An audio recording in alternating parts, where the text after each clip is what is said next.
far as the committee is concerned, but we are for it. There are no public questions and no members of the public that I can see present. Now, I'm sure that we're all familiar with the fire drill, and I don't propose to read it out, simply to summarize it, that the nearest escape route is via the stairs to the left as you leave the chamber, and you exit via or at the back of the building and gather in the car park. So that's it in essence, and I'm sure we all know that without going through it all in great detail. So the first matter on our agenda are apologies and substitutions, if any. I'm told we have no apologies and no substitutions. Next item is to confirm as a true record the minutes of the meeting held on the 1st of December. Does anyone have any comments on those? We agree those in that case?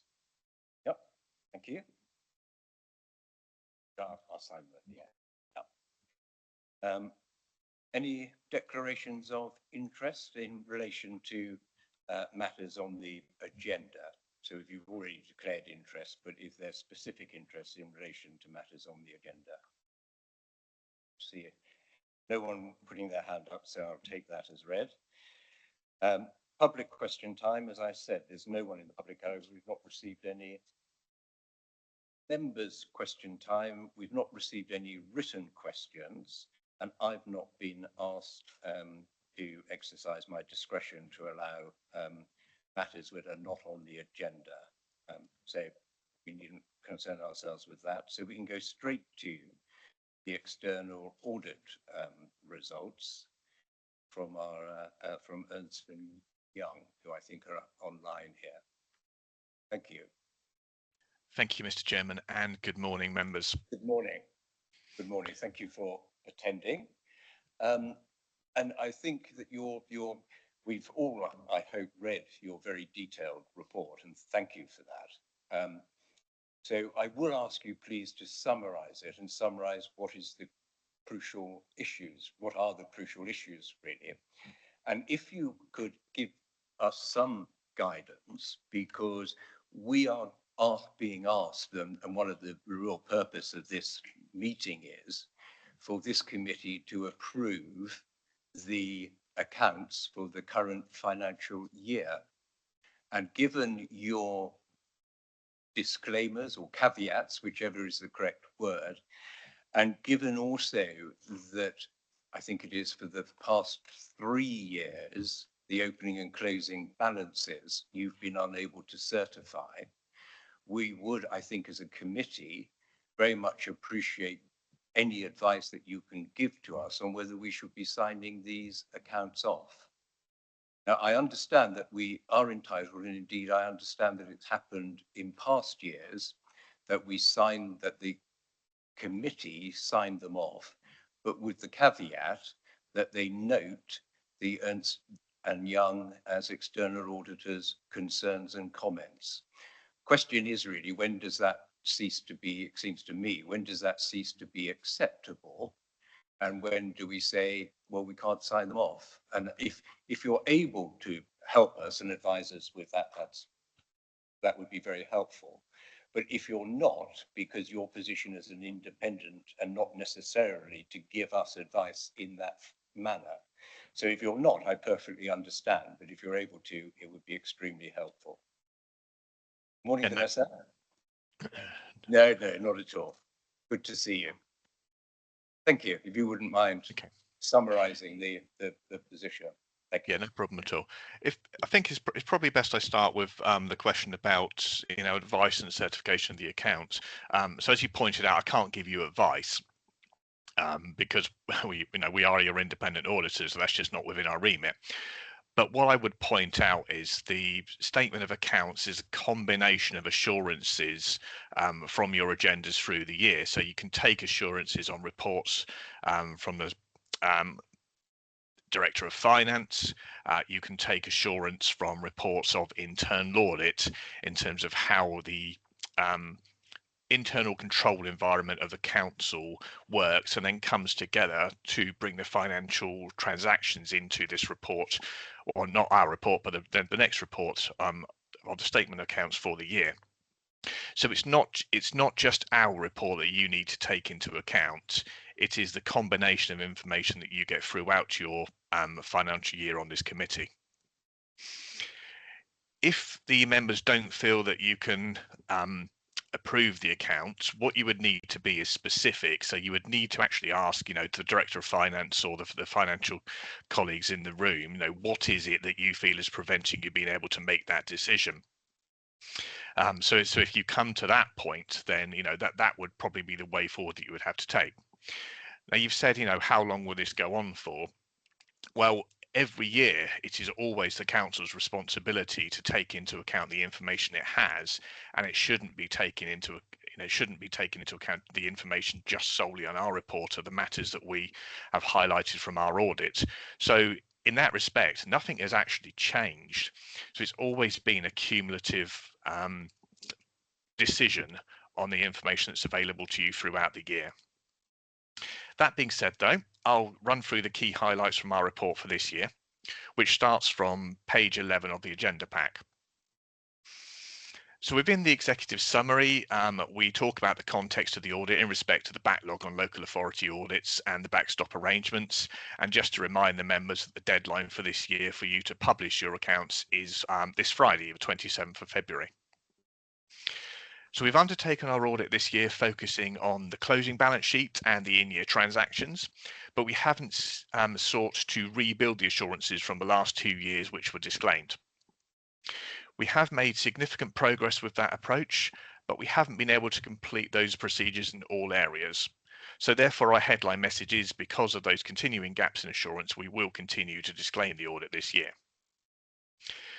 To ensure that we have a record of the assurances that we have gained, what we have done is set out in Appendix B of the report, so that would be pages 48 to 49, a summary of the key audit areas across the balance sheet and the rest of the financial statements. We've put, subject to the completion of the outstanding procedures we had at the time, the level of assurance we've gained. And what we will be doing in the continuing years is continuing to use that approach. So over time, you can hopefully see how the assurances will be building up again. And then hopefully that will move us on the journey towards an unqualified opinion in the future. And obviously I can't give you that assurance because we're going to have to do that work in the future, but that's the intention. And in Appendix A of the report on page 47, we've set out a timeline that comes from the NEO's analysis of what the expected journey back towards unqualified is. Now the council is sitting about a year behind that at the moment in terms of the envisaged timeline, because we weren't able to undertake the audit in the last year. But if we put that aside, if we say, okay, so we're starting from the first year, we're undertaking procedures this year, we still remain reasonably on track. So as I touched upon just a moment ago, when we reported this report to you a couple of weeks ago in its drafting, we did have some matters outstanding. So what I'm going to do is hand over to Jason just for a quick run through the updates that we have to bring to your attention. Thank you, Kevin, and morning all. Chair, yes, my focus will be just on the progress and the updates that we've made since we issued our report 2 weeks ago. So if I can ask members to turn to page 17 of the pack. So that's risk of material misstatement number 3, evaluation of land and buildings. This work is now complete and we do have misstatements to report, and I'll take you through those misstatements in sections 2 and sections 5. If we can then turn to section 2 on page 27 of the pack. In the status of our work section, we reported a 159,000 misstatement on shared ownership properties, where the valuer had used an incorrect share percentage to calculate the value. Whilst this figure was below our trivial threshold, we did perform further procedures to determine whether that issue was more widespread. And we selected an additional 5 properties And this further testing identified an additional property of about 112,000 where the tenant had bought up the full share, but the council still had this property on its fixed asset register. We then projected this error across the shared ownership properties in this location, which resulted in a misstatement of 822,000. So the figure of 159K that you see on page 27, that's been projected to 822,000, Chair. Still on page 27, we have a 980,000 misclassification between surplus assets and DRC assets. So that's your specialized depreciated replacement cost assets. This related to a tuition center, which was still in use, so therefore cannot be classified as a surplus asset. The value did value the property under the DRC or depreciated replacement cost method, which was correct, and we reperformed the calculation on the same basis, but identified an understatement on this property of 953,000. And this was largely due to the valuer not accounting for a significant refurbishment undertaken in 2021. So that led to an understatement in value. We also identified differences in the council's fixed asset register and the valuer's report, and this was where the values in the fixed asset register wasn't updated to agree to the figures in the valuer's report. For surplus assets, that was an overstatement of 1.7 million, and for the DRC assets, that was an overstatement of 1.9 million. If we then move on to section 5, so that's on page 35 and 36 of the pack, we reported a voluntary aided school which should not have been recognized on the council's balance sheet. The reported figure that you see on page 35 and 36 is 5.1 million, but that should actually be 4.9 million because it should exclude the playing fields. So the figure of 5.1, that needs to be 4.9 because the 5.1 includes the playing fields, Chair. And then just on page 35, in the last bullet, we said the council will be correcting all misstatements in disclosures, but there were a few that still remain uncorrected, and those were disclosures within leases and property valuations, but they were not material. And then just lastly, Chair, on page 54, that's Appendix D. We've closed a number of items now in the outstanding matters. We just have a few review comments to address, and also then after this meeting to obtain all the signed documents from the council, like the letter of representation, signed accounts, etc. And then we'll do our final checks before we issue our report. Chair, at that point, I'll hand back to Kevin unless there's any questions. Thank you. Councillor Adams. Morning all. Thank you for your advice there and regarding the updates. My concern is you've updated us on several items there, but will you still be issuing a disclaimer to verify these accounts? Yes, Councillor, we will still be issuing a disclaimer. And will that therefore principally be based on the opening and closing balances, or are there still some matters to be resolved? I know we've had an update of the matters that have been resolved, but is there still a balance of matters that are unresolved? No, Chairman, there aren't. Any matters that we haven't resolved, we are not going to complete by the backstop date, so we have finished. So we are in a position now where we are saying, okay, this is final. There is nothing else that we are still working on. As Jason said, we've just got to tidy up a few bits and pieces on a file, including receipt of your signed accounts, but that's it. There is no more time to do any procedures before the backstop date. But that if I've understood that correctly, that means that there are still some outstanding unresolved matters, but we've hit the buffers in terms of time to resolve those, so we discount them for this year. Is that right? That's correct, yeah, and that's contributing to the disclaimer. So one of those, for example, is on your cash flow statement. there is a discrepancy in there, or a question that management have not been able to resolve in terms of the classification of a number of items. We haven't got time, management haven't got time to provide the answer. We haven't got time to finish that before the backstop date because we need the answer first. So that's it. So those areas that are contributing to those are listed out as partial assurances or no assurances in the appendix we referred to, and that's the position that contributes to a disclaimer. Thank you for that explanation. Councillor Garrett. Thank you, Chair. Just to follow on from that, looking at your timeline, which was page 47, you have either disclaimer or qualified opinion. So to issue a disclaimer on this year was anticipated as one of two options. Is that right? So this is not an unanticipated situation to be in. Is that right? And second, this still follows on from generally the national problems. Yes, there are perhaps local issues for the Isle of Wight Council. I heard what you said about being about 1 year behind on our timeline, but disclaimer isn't something we should be shocked at because your timeline indicated it could happen for this year, or am I misunderstanding it? No, you've understood that correctly, Councillor. So a disclaimer was always likely this year because we were never going to be able to rebuild 2 years worth of gaps in assurance. So disclaimer was always going to be the outcome. When we are saying you're behind in terms of the timeline is because the guidance from the NEO was written on the basis that the years 22-23 would be disclaimed, but all planned procedures will be completed from that point.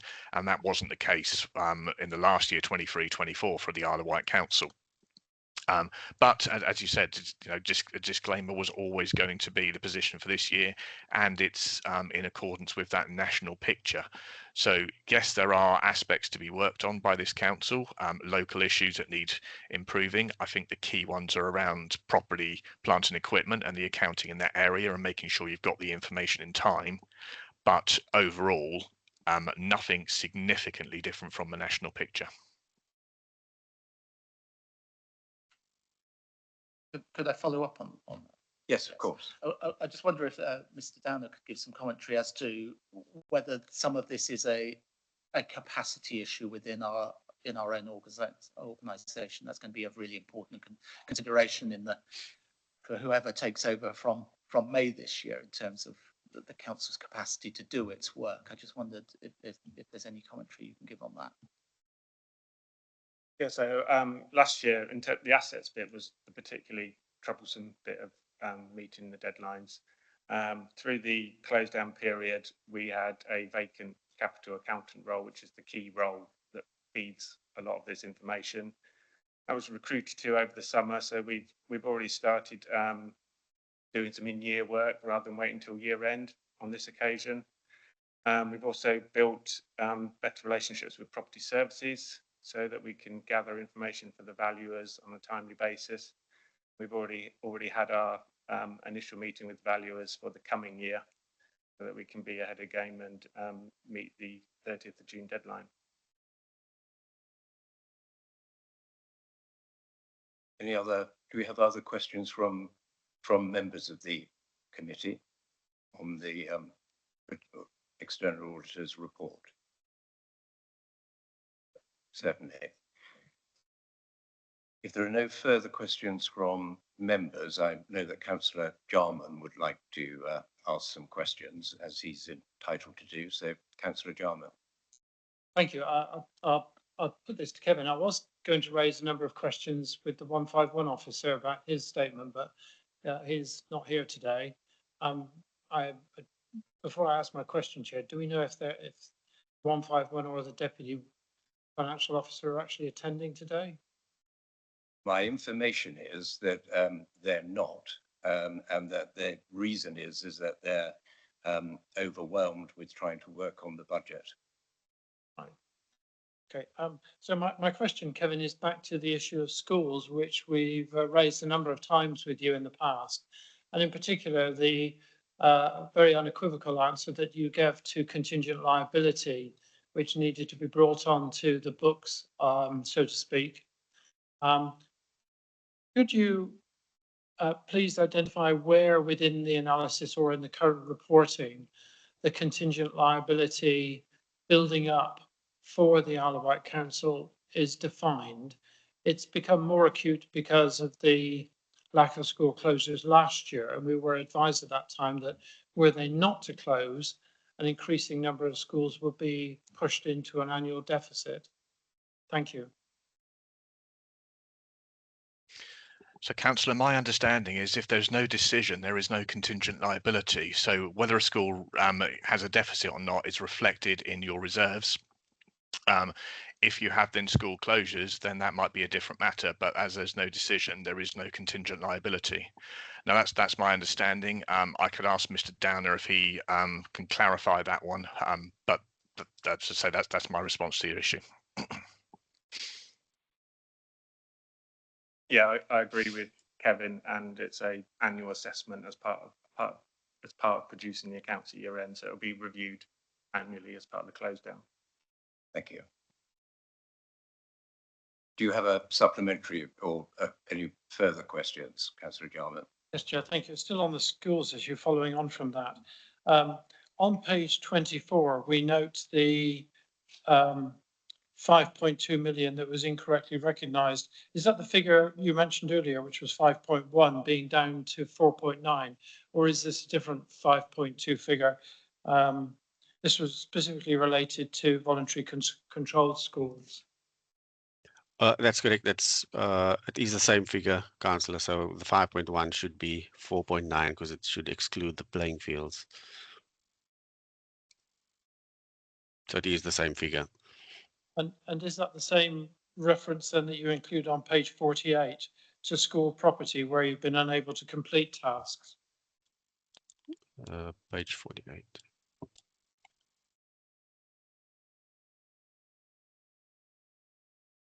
So that's when we say we've been unable to complete tasks on page 48, there are other areas of property, plant and equipment we haven't been able to complete.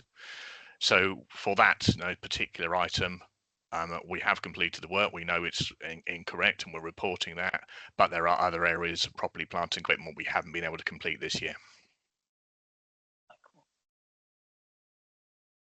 And that one in particular, Councillor, on page 48, the other assets under construction, it was relating to the waste property asset. I understood that, though. Thank you for that. And I don't know what the consequences of that answer are, but I'm sure there are some. The consequences, Councillor, is that adds the lack of assurance adds to the disclaimer. So that's what we were trying to explain earlier. So where we haven't got the assurances, that is contributing to our decision about what form of assurance we need to give. Thank you.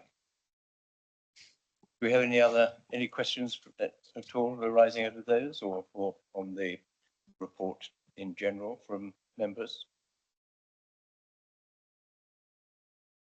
No. Thank you very much, gentlemen, for explaining your external audit. I think at this stage we simply note the external auditor's report. Is that correct? Yeah. So we're happy to note it. Well, I don't know if you're going to stay for the remainder of the meeting, or if I obviously understand that you're busy people, and if you need to leave, then of course please do so. But you'll be very welcome to remain, and we may have some other questions which, if you do remain, we would put to you. I don't know when we've heard the next agenda item, but it's entirely a matter for you. But very happy to remain, Chairman. Obviously, the approval of a statement of accounts is quite critical to our responsibilities.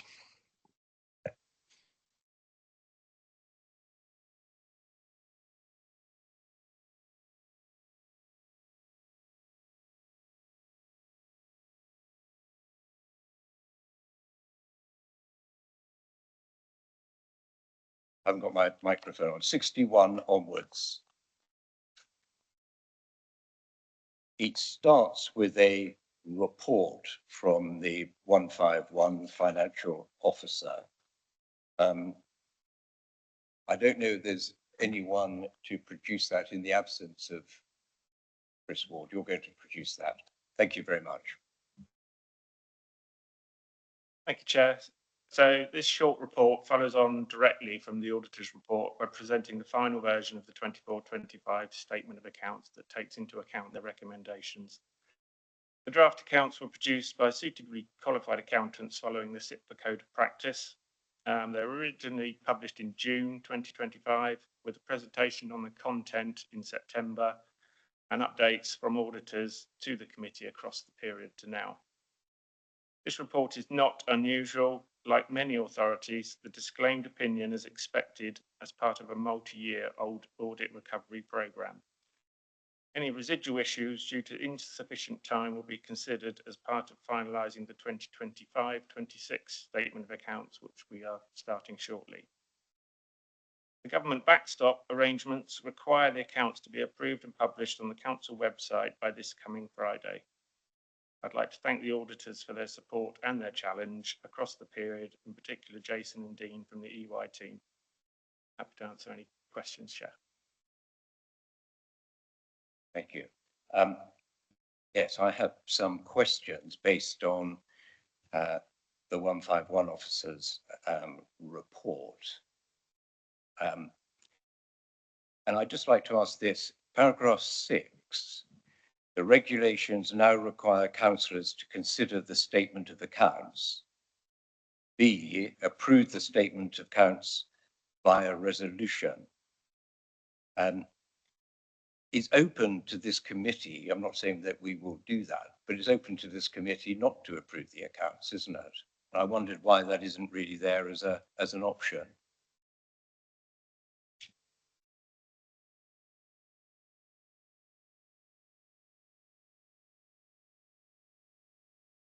The potential consequences of not approving the accounts would be a potential reputational risk for the council. I understand that, but my point is, and it's I'm sorry, Reid, to ask it of you because it's not your report, but that, in my opinion, is potentially misleading to say that we're required, according to the regulation, to approve the statement of accounts. I mean, we are required to approve them if we think they're satisfactory. It's not we don't have an absolute duty to approve accounts which we may or may not have concerns about.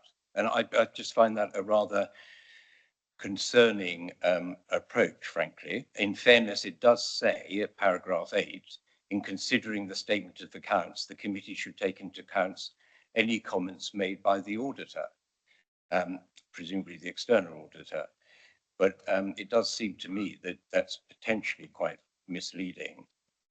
And I also would like to say this, that over the page, alternative options considered and rejected. And again, I'm sorry that it's having to be put to you. I'm not really expecting you to necessarily answer, but it's something that I want to clarify, at least by my statement.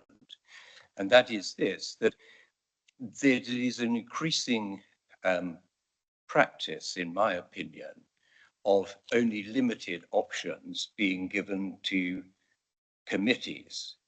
So the alternative options considered and rejected, potential alternative would be to defer approval until further information is provided or material amendments are made. This is not recommended given the government backstops on publishing accounts. So to some extent, there is an explanation there, but I technically think that that option should be part of the main body of the report and not simply dealt with in that way as an option that's been rejected. It's for us to reject that, it seems to me, and not for the 151 officer to decide what we are entitled to consider as an option, unless he's saying that that option would be unlawful, and it's not.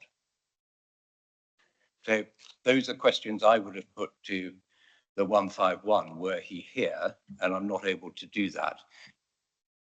Sorry, I don't know if the committee has any questions or concerns about the report or indeed the accounts.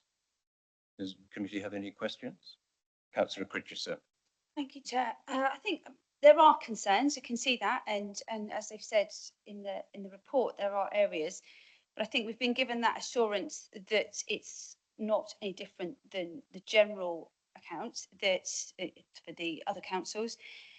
We've been given assurance from the officer that they are making changes and they are moving forward already with next year's. So it's not that they've stayed behind and not dealt with some of it. So I feel like with the 151 officer approving it and has reapproved that he is happy with the statements, I think we are in a position that we can. But I do agree there are concerns, but I do think we've got enough confirmation here that we would be in a position to sign it accordingly. If there aren't any further questions, we'll go to, I'm sorry, Councillor Garrett. I was going to say we'll go to general discussions. Certainly. Thank you, Mr. Downer. Thank you for that. Yes, we've got to decide effectively whether we're going to sign these accounts off. So shall we consider a discussion about that, please? Yeah, Councillor Adams. Thank you, Chair.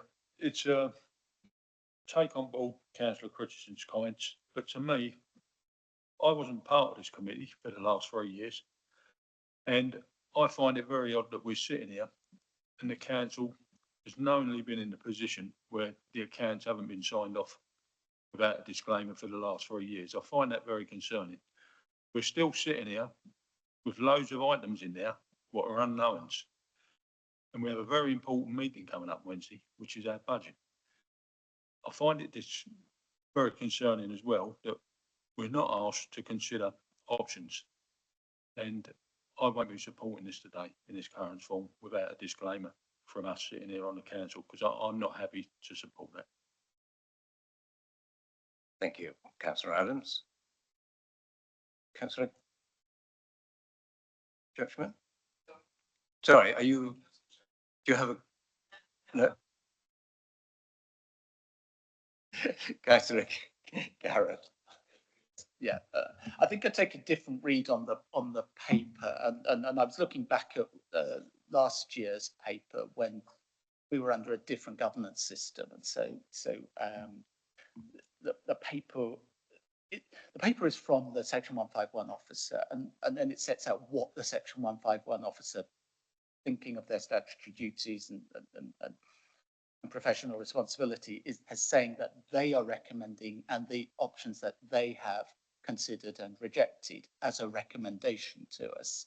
I certainly don't think it's saying that we cannot consider those options, but I very much remember what Mr. Souter said right at the start. If we were to go down a particular track of not approving, we would need to be very, very clear why we were not doing so, given the statement of the Section 151 officer that this meets what he needs to do to satisfy his responsibility. Yes, there are concerns. A lot of those concerns are actually not with the numbers, but actually other matters of process, capacity issues, those sorts of things, which have led to us perhaps not having information that we would want to have had ideally, but also governance issues, and we're all acutely aware of those governance issues. For me, given the delicate position we are in, governance-wise, I think to further approach the cliff edge by not approving these accounts, unless we have something incredibly substantive to say about it isn't the right path. I'm certainly in favour of following the recommendation of the Section 151 officer, and so doing. That doesn't mean anything can't be done around addressing those concerns, but the numbers are there. The numbers meet what is needed. The Section 151 officer who has this responsibility is satisfied they are what can be presented to us to make a resolution on. So unless I can hear something incredibly substantive, otherwise, I shall be voting for that recommendation. Thank you. Thank you, Councillor Garrett. Does anyone have any further Councillor Love? Thank you, Chair, for allowing me to ask a question. 3 years is a long time not to have this sorted out. Have we got a guarantee that this will be resolved in this next year? Because it should be resolved one way or another.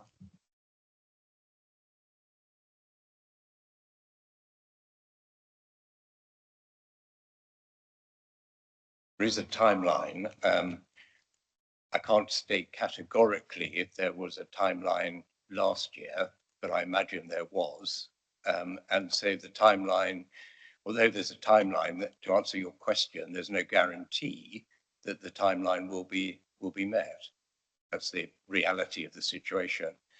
I mean, I'll come to you in a moment, Councillor Jarman. It does seem to me that one thing we should consider is, how long would we continue? I mean, I do take on board your comments, Councillor Garrett, and I am concerned about reputational damage and reputational harm. And you make a good point about that, if I may say so.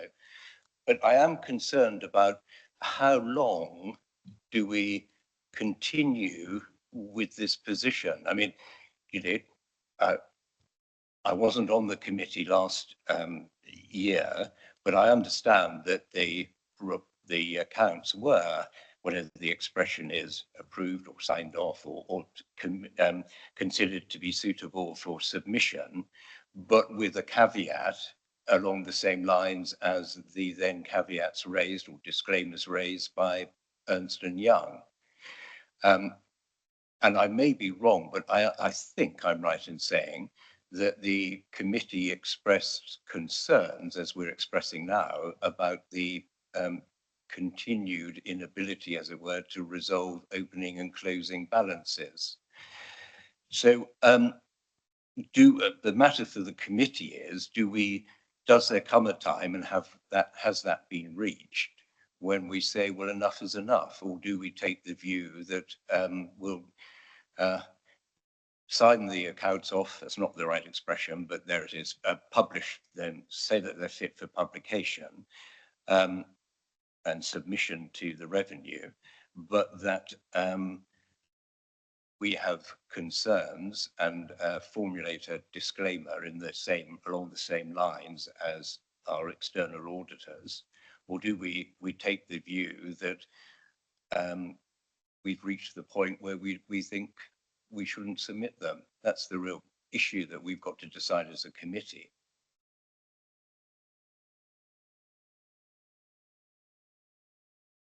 Councillor Pritchardson.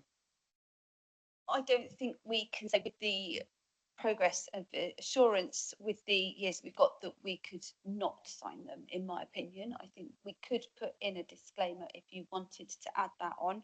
But I think looking at, as it being on the committee last year as well, we were given that there would be several years until we would get to a qualified or unqualified options, that that they couldn't give it that at this point, and it would likely be this. So it's not unexpected from my point of view, but I do understand the concerns.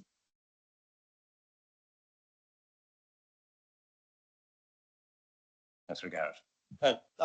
First of all, echo the Vice Chair observation there that this is a not unexpected position to be in, and it isn't necessarily just of our own making. As we know, there has been this national audit issue for some time. We're not necessarily even the worst council in that sense of whatever worst might mean, I think. I was looking back actually earlier today, and I brought them back up because I was in your place, Chair, last year, and it was December 24, that we took two statements of accounts, if I'm reading, my memory's right and reading correctly, both approving 2022s and 23s. And because it was taken in December and time was needed, the approach then was to delegate authority to then the chair and Director of Finance to do the final fund thing. I think I remember coming in and providing relief to Mr. Downer when I placed my signature on the letter. I think, and certainly in the minutes there, set out the comprehensive concerns. And I think that would be the right thing to do, that we do still have comprehensive concerns. We have taken account of the commentary from the external auditor about not doing so.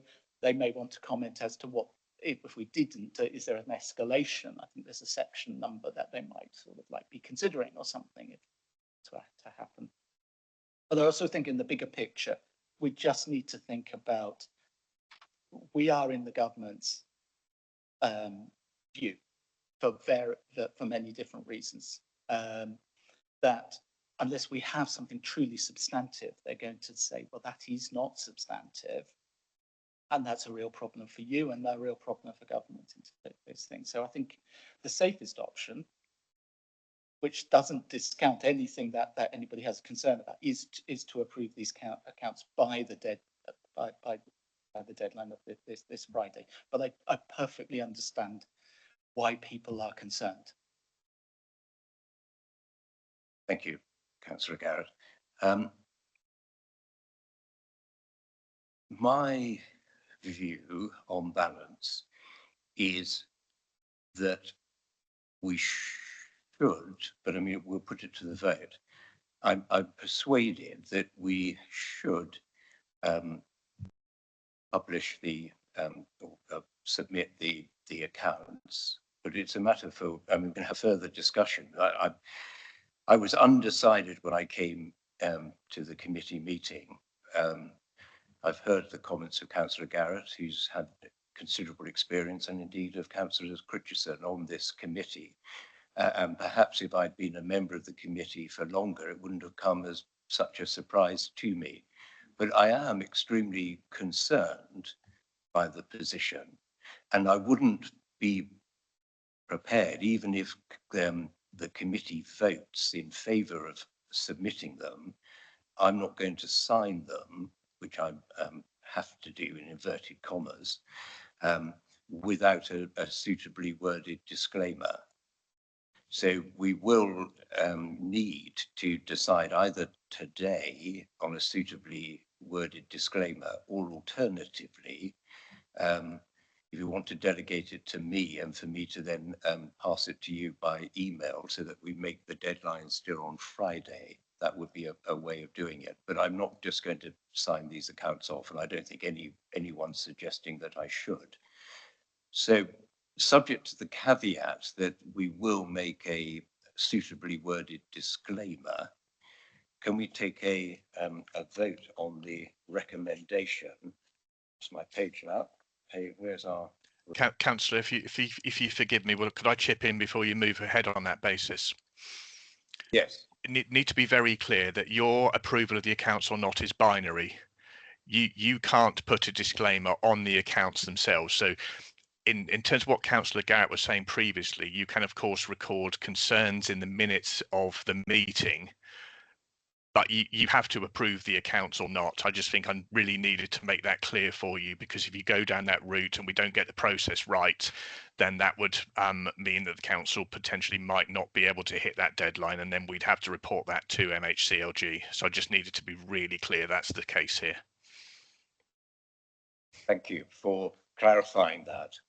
I had understood, but I bow to your superior experience and knowledge, but I had understood that I could, and the committee could, if it wished, say in the course of signing the accounts that we have noted and taken into account the concerns of the external auditors and endorse those concerns. I think I would be entitled to add that to my signature. No, that would not be appropriate, Councillor. You can record that in your minutes, which would be entirely appropriate, but not on the statement of accounts themselves. That's not my understanding anyway, that you can do that. So you would say that if I did that, would it be the case that the accounts, when submitted, would be rejected by the revenue? Is that what you're saying? I might not be able to sign my opinion on those accounts. I think we would need to go and seek some legal advice, whether you're able to do that or not, or you would need to seek that advice. But my understanding is that you can't. So, as I said, you can fully record your concerns within the minutes of this meeting, because that represents your discussion and your concerns. But I don't think you can sign the accounts off with a caveat that they are either approved or not. Well, there it is, committee members. It's rather concerning that one can't make a comment and the accounts go in with my signature on them as being approved when there are all these matters that are causing me concern. And I know members of the committee, I'm not sure I'm going to sign it, quite frankly, in those circumstances. Jarman. Thank you, Chair. It's very helpful, Kevin, to hear your view on that, that you would need to seek legal opinion. I don't know if there's time to do that between now and Friday. I would imagine the legal opinion would be a binary one as well, that either you can or you cannot, and therefore it should not be an extensive legal opinion. It's simply a single question. But we do have another issue, which is that with the opening and closing balances and recording these accounts and the concern over the accuracy of those, which has rolled on now for 3 years, we do, of course, use those balances as constituent parts of our budget, which will be coming forward on Wednesday as well. So I just thought it would be useful to note that. But to put the question back to Kevin, do you have an idea of how long it would take to get an answer to the binary question that you posed? Councillor, to be clear, I'm not going to seek legal opinion on it. It's your decision, so therefore you would need to seek that decision. I'm just giving you my view and in terms of my understanding.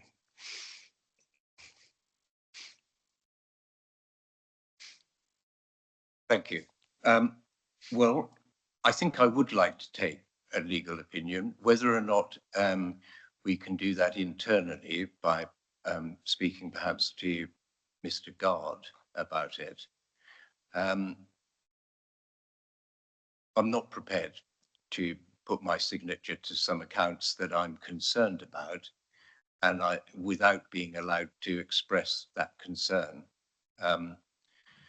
So I don't want to be difficult, and I don't want unnecessarily to cause damage to the council, but I think it's asking a lot for me to sign accounts that I am concerned about and not be allowed to put any comment there.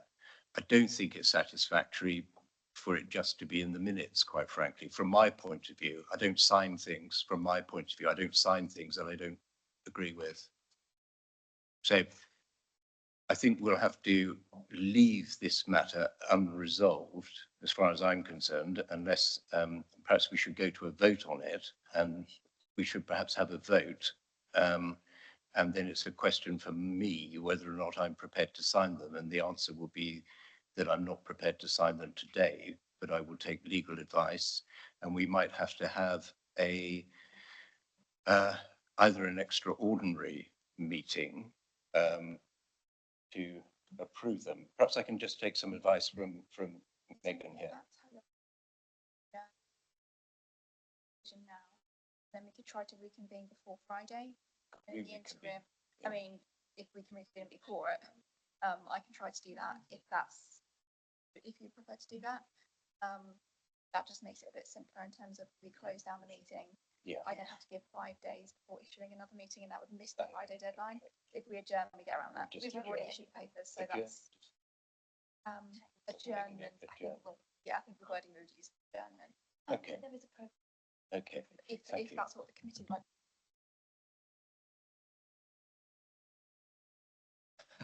Okay.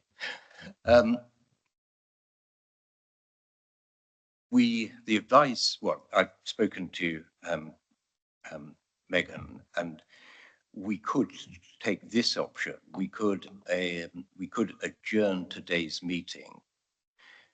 I could take legal advice, hopefully in-house, fairly quickly, and we can then reinstate the meeting, having adjourned it, reinstate it, hopefully before Friday. Should we take a vote on, or I think perhaps probably not take a vote and simply adjourn for the matter to be resolved? Yeah. Councillor Adams. Something here is bothering me. I've been self-employed since I was 20 and finished my apprenticeship. So all my working life I've been self-employed. I don't understand this position where the council is allowed to submit figures to the revenue and Her Majesty's Treasury, but we don't have start and end points. I'm struggling with it. It's been 3 years, to my knowledge now from this meeting, that we've continued to do this, and it continues. And we're told that it's being looked at and we're catching up with it. But in the last 3 years, we haven't caught up with it. And that concerns me. And frankly, if I was sitting where you are, I would not sign it. I would not sign it. I would not sign something that I don't know and don't have the information for. We have a responsibility here as a council to the taxpayers of the Isle of Wight. I don't feel I don't know what's the word. I don't feel we're fulfilling that obligation. It just doesn't sit right with me. And can someone tell me why is the Isle of Wight Council allowed? It's not acceptable to me to say, I know other councils up and down the country are in very similar situations. Some of them much worse, I don't doubt that. But it doesn't seem acceptable to me that we're sitting here and we cannot produce the budget with the correct figures in, and in particular the start and end points. I find it concerning. Councillor Critchison. I don't think anyone's saying it's acceptable, Councillor Adams. I think that it's been noted that it isn't acceptable, but was there a programme of improvement? That is what we talked about, I think, last year or the year before. I think I've been on it a year or two now, I can't remember. And it was about that process, and it is a national picture of why there is this delay and not knowing the information. And I know Councillor Garrett will have more information about that as what led to this situation for not just the Isle of Wight Council, but many other councils. And no one's saying that it's acceptable, but there is a programme of improvement. We are following that. And I feel like I would be prepared to sign it because there is that showing that we have kept up with that improvement, and that the officer has said that there is another officer in place to deal with that, to make sure we do meet the targets next time. Now, so if we didn't follow that with the timeline that has been set out in the report, and if we weren't hitting that by next year, we'd be very, very concerned. But if all goes to plan, we are on target for that, and I think that's all we can expect at this stage. With the 151 officers' approval of that, I think that's all that's expected of us as councillors, but no one's saying it's acceptable, which is why that improvement chart is there to say we've got to reach this by this point, because government has said it's not acceptable that so many were behind on their audit process, with whatever reasons they were. Of course. Thank you, Chair. With respect, Claire, there's an improvement chart there, but no guarantee. It's concerning. I share the concern of Councillor Adams, and I agree and I'll explain why it's not inconsistent, if I may, but I also understand the view of Councillor Critchison. What concerns me is that if I were allowed to express on when I sign the accounts, the points that Councillor Critchison has raised, that we consider these accounts to be suitable because they are going to be in effect sorted out over the next year. If I were able in a more eloquent way to say that, then I would sign the accounts.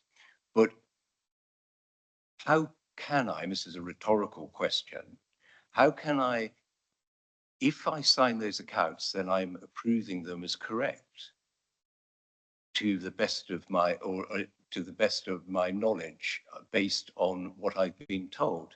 Now, where is it right? Is it proper? I don't know the answers to this this, and I'm going to take legal advice. Is it right and proper that I should sign accounts? That means that my signature represents that the accounts, to the best of my knowledge and belief, are correct. Otherwise, there's no point me signing them. And I know it to be the case that the opening and closing balances, which are extremely relevant, are open to investigation and have been, I think, for 3 years. So I'm not going to sign something unless I can say exactly that, really, that I'm content for the accounts to go forward. It may be that I shouldn't be signing them as a matter of law if I feel like that.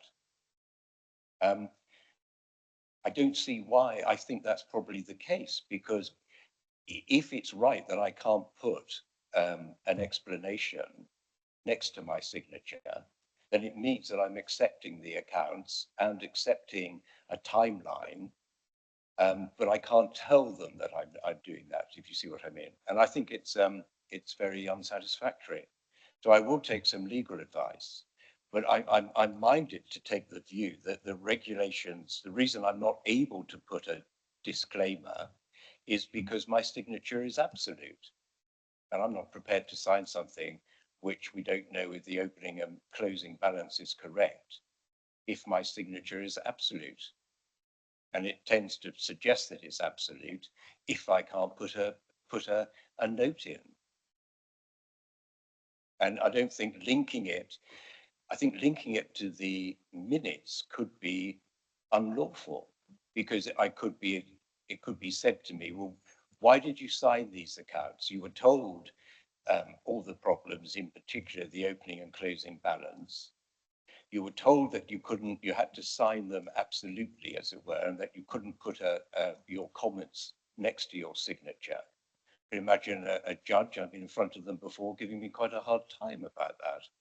So I'm not, unless I have written legal advice, that signing them does not mean that I am confirming the opening and closing balances, I'm not going to sign them. So I think we ought to adjourn, but Councillor Garrett. I take a different view, because I signed in similar circumstances last year. I wasn't signing, in my opinion, because there had been a resolution of the committee, which I was confirming that. So I think that's the issue here. It is not that you are making a personal judgment. You are confirming that the committee, if it so resolves, has resolved in this way. I do think that recording things in the minutes would be the right way of doing that. I suppose that one way, because it is the person presiding at the meeting, I don't know what the legal theory would be here, but if you wish to absent yourself from the room, then the vice chair would become the presiding person. I don't know, or perhaps there's some way that gives you comfort that you have not applied your own signature to that. But it isn't that you are making a judgment, it is that you are confirming that the committee has made this resolution. And I think that's the key point. And the trouble is the law requires the person presiding to say that the resolution has been passed. So we've got Chris Ward. But we do now have the Section 151 officer, so I'll step back.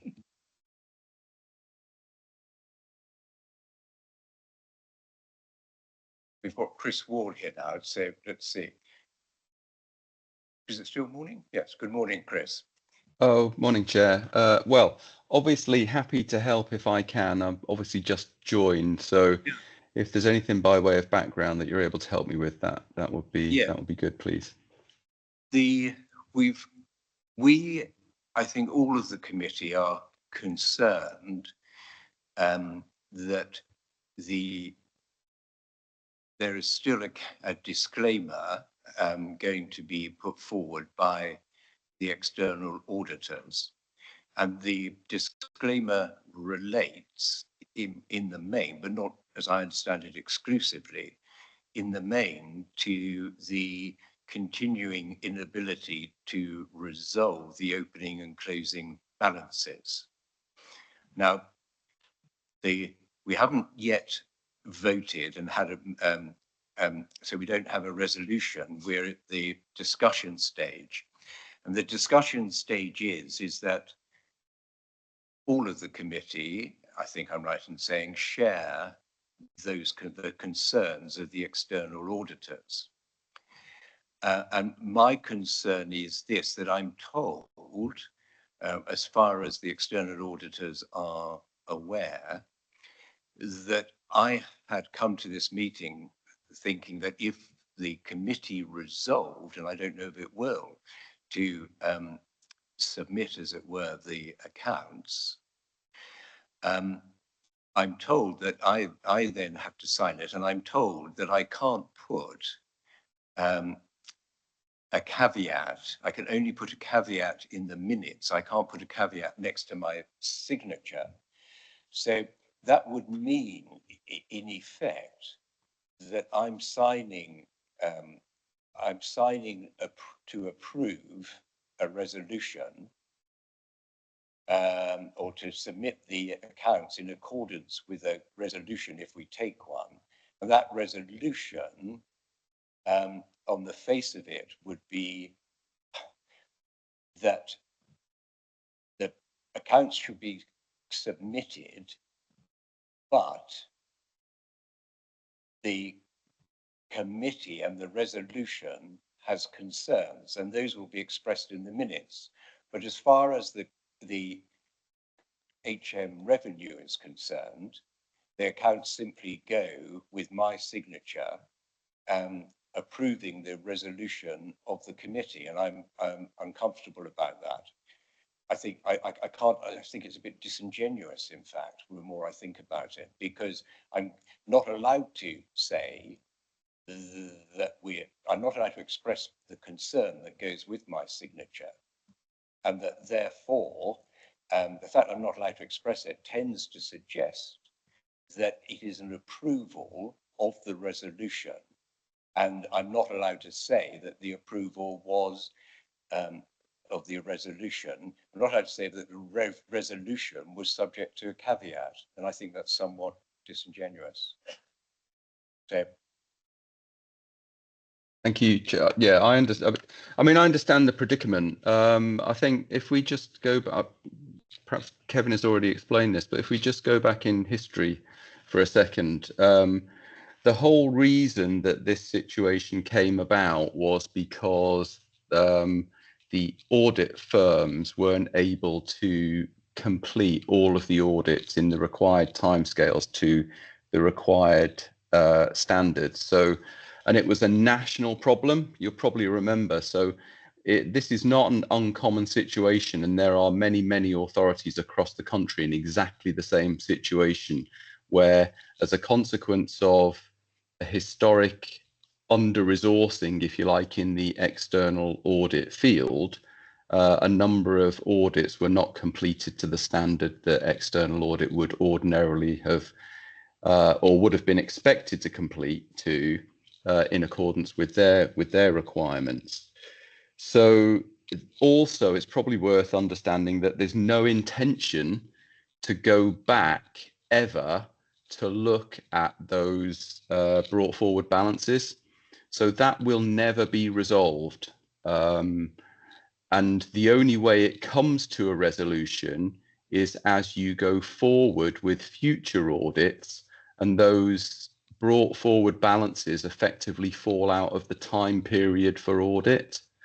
And then you start to get your proper assurance then through the subsequent audits that take place on a full and proper basis, as it were. And you're able to then move through this process of disclaimed audits to qualified opinions to then unqualified opinions. And that's just the natural passage of time. I think ordinarily what you should be thinking as a committee is, where do you gain your assurance from that these accounts before you are a true and fair view, which is effectively what you're being asked to sign. I think the way you seek to get that is through the fact that the audit, that the accounts themselves have been prepared by fully qualified officers, and they have done that in accordance with the code of practice. You have had external audit look, and with the exception of the brought forward balances, effectively say that the accounts have been prepared in accordance with the code of practice. You also have an annual governance statement that also gives assurance around all of the internal controls that exist and have existed in the environment where these accounts have been prepared. I appreciate that it's not the most comfortable position to be in, but I think you've got enough assurance to be able to sign the accounts, as I have done. But I've taken all of those assurances to be able to put my signature to the fact that I believe that these accounts are a true and fair reflection of the activities of the authority in the past year. I hope that provides some comfort, but I also think that we might be striving for something that may not be achievable, because those brought forward balances will never now be subject to a historic audit. Thank you, Chris. I'm going to think about that before I comment. Thank you. Councillor Adams. Thank you, Chair. Chris, again, thanks for being here, by the way, for turning up. It's these brought forward balances, why are they just being written off and not going to be looked back on? Because we're talking about taxpayers' money here. It doesn't seem right to me that we're sitting here, we've been in this situation for the last 3 years, and now we've questioned these balances, and you've come online and told us they're not being looked back on. I don't understand that. Yeah, it's not to say that the brought forward balances aren't, they're not being written off, and they're not necessarily wrong. All that we're saying is they haven't been subject to a full external audit. That was a decision that was actually taken in effect in consultation with central government, and central government do not want lots and lots of time and energy spent on historic accounts now, which is what they are. They're quite historic. They want the focus to be, and for audit committees' focus to be, on the current accounts rather than those that are now very historic. So this is a central government direction. It's not something that we really have any discretion over. It's a central government decision.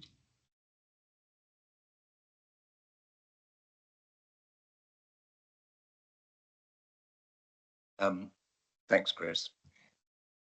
So we've reached a difficult situation, something of an impasse at the moment.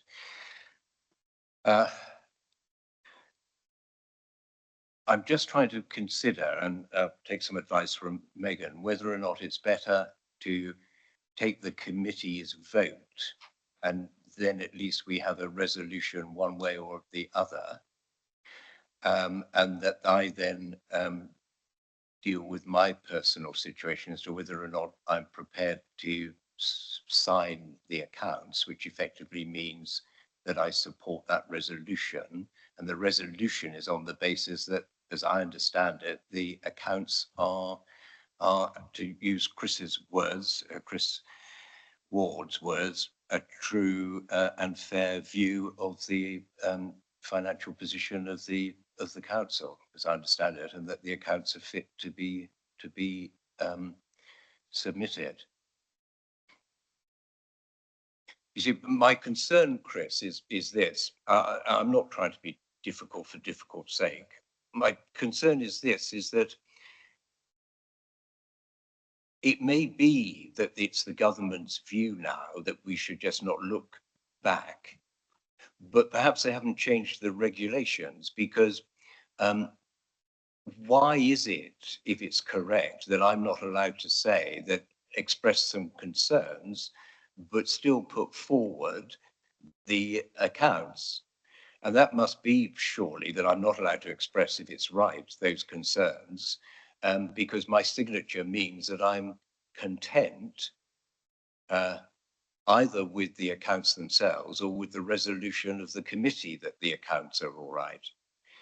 And I'm troubled by that, because I'm effectively being asked, aren't I, to agree the opening and closing balances when we know that they're not right or may not be right. And I don't see how I can put my signature to it. I can add that I can put to my signature that I am concerned by the fact that the opening and closing balances haven't been remedied, and it looks now subject, as a result of your explanation, that they're not going to be remedied. They're just going to fall by the way. So, I mean, I can put that next to my signature. I mean, I can't be prevented from doing that, but that may apparently result in the accounts being rejected. Now, that seems to me to be a strange situation, because we're all saying here that it doesn't matter, go ahead and sign it, it's okay. But it doesn't appear that I'm permitted to express that view next to my signature. If I do, there'll be not a valid submission. So you can see the dilemma. I mean, if I can put, for example, that I have concerns, but I've been assured by the financial officer that those concerns are not material because of the government's direction, then I'll put that next to my signature. But I think you'll tell me that if I put that, the accounts won't be accepted. So it's quite a dilemma, really, isn't it? In other words, I can't tell the truth or by my signature. That's what it means. Can I provide some further advice, Chair? Sorry, Chris, I didn't hear what you said. I was just asking it, is it okay for me to try and provide some further advice? Yes, of course. Yeah. I think that what you're being asked to do as chair is to sign on the basis that you have assurance that the accounts have been properly prepared. So, and they are the assurances that I gave examples of earlier on in terms of who they've been prepared by. Are they properly qualified to prepare those financial statements? Have they been subject to audit? Is there a proper internal control environment around the organization? I think that it's accepted in terms of the financial statements themselves as that the opening balances have not been subject to full audit testing. But I still believe that you're able to sign those accounts on the basis that you have the assurance that they have been properly prepared and subject to suitable external audit. So if I put that underneath my signature, then the accounts should be accepted by Her Majesty's Revenue. Well, I wouldn't. I'd quite like Kevin to comment if possible. I mean, if you wanted to write something along those lines underneath, I'm not sure that constitutes any form of caveat. It just solidifies the basis upon which you understand that you're being requested to sign the account, to sign off the accounts. Yep. So the view that I expressed previously is, the accounts can't be signed off subject to a caveat. It's a binary decision. The committee accepts the accounts, approves them, yes or no. So if there was a caveat, then we would not be able to express our opinion. We would not be able to give that on the accounts, and they wouldn't be able to be published in the terms of the backstop. Which is why I've previously said that the committee, are right to explore the issue. They're right to, have the concerns. But those concerns should be noted in the minutes of the meeting, and then you take your decision whether to approve the accounts or not. So I think, as I previously said, if you wanted to express any degree of caveat, then you would need to take that legal advice, whether you can do so or not. But my understanding is you can't. And I think it is the appropriate place to record that in the minutes, because the statement in the approval of the statement of accounts just says, in accordance with the regulations 2015, you certify the statement of accounts was approved by the Audit and Governance Committee.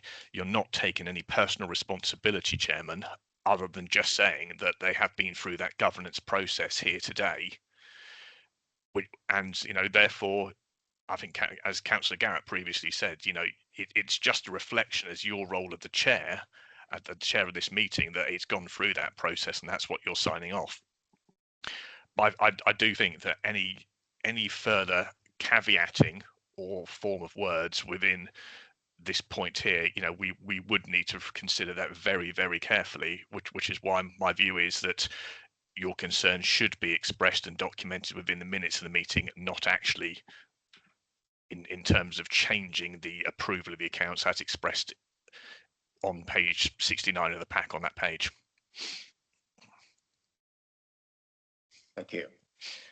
I think we need to try and resolve this matter either by, so I think the options are for us to take a vote now on whether or not the committee wishes to submit the accounts, or I will come to you, but or alternatively adjourn this meeting for some internal legal advice to be taken, and reconvene the meeting so that we can still, depending on the legal advice, meet the deadline by Friday. So in other words, do we want to go one step further and take the vote before we've had further consideration and legal advice, or do we want to not take that further step and adjourn it for the advice? So I'd invite comments on that, really, please. So I saw Councillor Churchman's hand. I'll come to Councillor Critchfield and Councillor Adams as well. Yes, Chair. I understand your reluctance as Chair to sign the minutes or sign the report if you feel unhappy about it. However, I would point out you are Chair of a committee, and therefore every one of us, however we vote, will be recorded. And therefore, although you sign off the things, you actually are signing it off purely as the chair of the committee. And I think that's important to remember. Otherwise, we're getting involved in, I think semantics is the right word, and we could go on all day. This is a report issued by well-renowned external auditors. And I don't think I need to say anymore, but as I said, I would just reiterate, you are signing on behalf of a committee, not as an individual. Thank you. Councillor Adams. Thank you, Chair. I think Vanessa's made a good point there, which relates to the question I was going to raise. I noticed that Mr. Souter stated, as Chair, you are not taking any personal responsibility. Does that apply to all us councillors that are sitting here today and about to vote?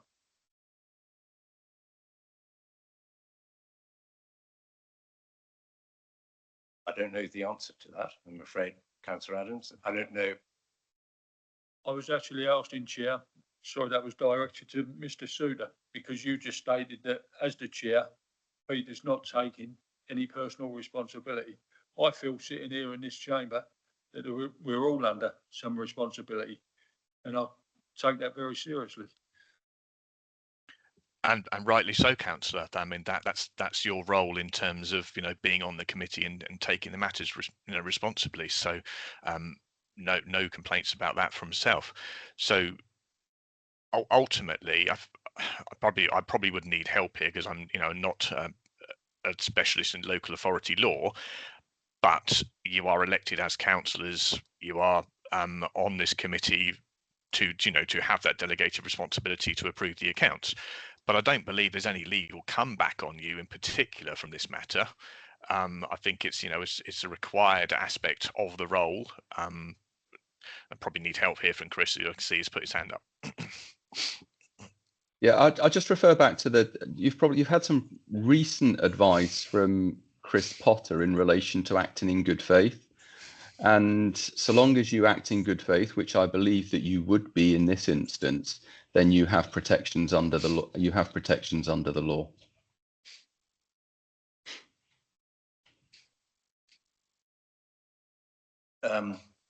Sorry, Councillor Richardson. Chair, thank you. I propose we go to the vote on this and we make it clear in the minutes that we have considered the report, we have seen the timeline to improvement, and we would like to note that we have concerns, and you can specify the opening, closing balances or whichever areas, and make it clear that we are voting on it with those things in place.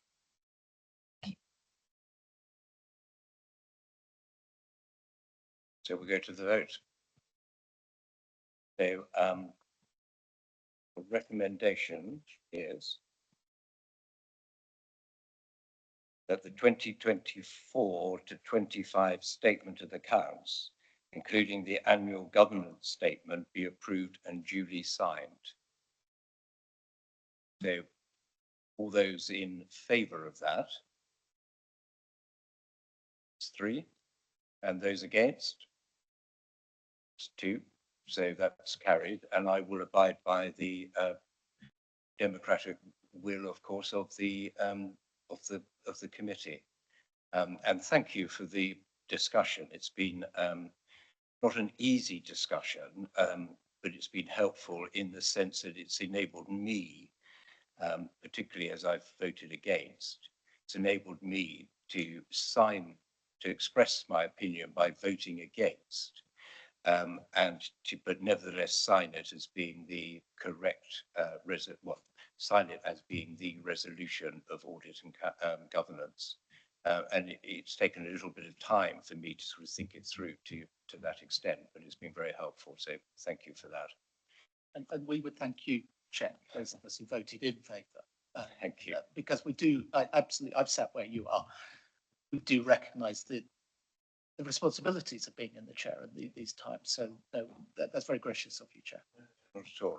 And indeed, I'm quite new, although I'm chair, I'm quite new to audit and governance. So I tend to have to work these things through in my own mind. And when I read the report over the weekend, it did cause me concern, which has now been satisfactorily resolved. I'm not saying that I'm not still concerned, as indeed all of audit and members of audit and governance are. So where does that leave us now on the agenda?